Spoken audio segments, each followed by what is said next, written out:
নমস্কার বন্ধুরা, আমার মায়ার সংসারে আপনাদের সবাইকে স্বাগত। বিগত 5 বছর ধরে আমার দিনগুলো এভাবেই শুরু হয়। লোকে আমাকে বলে নিজের খাবার ঠিক নেই, আবার এলাকার আপদগুলোর জন্য রান্না, যত সব ঢং। কিন্তু ওরা তো আমার কাছে আপদ নয়, ওরা এক একজন আমার সন্তান। মা কি কখনো তার সন্তানদের খাবারের থালা কেড়ে নিতে পারে? কলকাতার হাট বাজার, ইলেকট্রিক বিল, তার উপরেই ভাড়া বাড়ি, সংসার চালানোটা পাহাড় সমান লড়াই।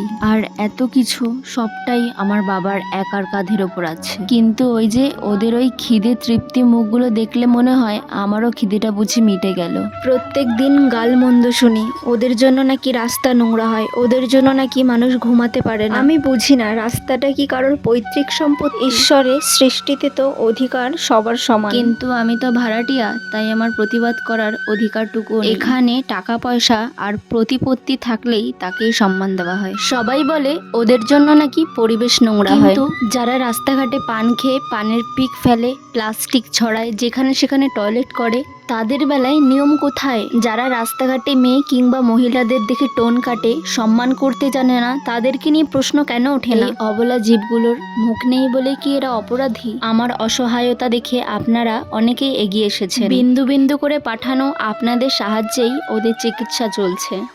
ওদের গায়ের পোকা মারার ওষুধ, ওদের শরীরে ঘা হয়ে যাওয়ার ওষুধ, সবটাই আপনাদের দান। আমি চাই ওদের সবাইকে এক একজন করে ভ্যাকসিন দিতে, কিন্তু আমার একার পক্ষে সম্ভব নয়। অনেকেই বলেছেন যে দিদি আপনার স্ক্যানারটা ভিডিওর মধ্যে দিয়ে দেবেন। আজকে আমি আপনাদের কথা শুনে আমার স্ক্যানারটা ভিডিওতে দিয়ে দেবো। আপনাদের যার যা ইচ্ছা আপনারা সাহায্য করতে পারেন। আমি আমার মতন করে লড়ে যাব যতক্ষণ আমার প্রাণ আছে। শুধু আপনাদের একটু সাপোর্ট চাই। আমার এই চ্যানেলটিকে একটু সাপোর্ট করুন, আমার এই ভিডিওটিকে একটু শেয়ার করে দিন। আমি চাই নিজের পায়ে দাঁড়িয়ে ওদের জন্য একটা স্থায়ী আশ্রয় গড়ে তুলতে, যাতে কোনো ভাড়া বাড়ির অজুহাতে আমাদের মুখ কেউ বন্ধ করতে না পারে। ওদেরকে একটু ভালোবাসুন, মানুষ হিসেবে এইটুকুই তো আমাদের কাজ। আমার এই কাজে কে কে আমার সাথে থাকবেন আমাকে একটু কমেন্ট করে জানাবেন, তবে আমি আরো বেশি উৎসাহিত হব। আমার কাছে যদি আপনাদের কোনো প্রশ্ন থাকে সেই প্রশ্ন করতে পারেন। ধন্যবাদ সকলকে, ভালো থাকবেন। দেখা হচ্ছে আমার পরের ভিডিওতে।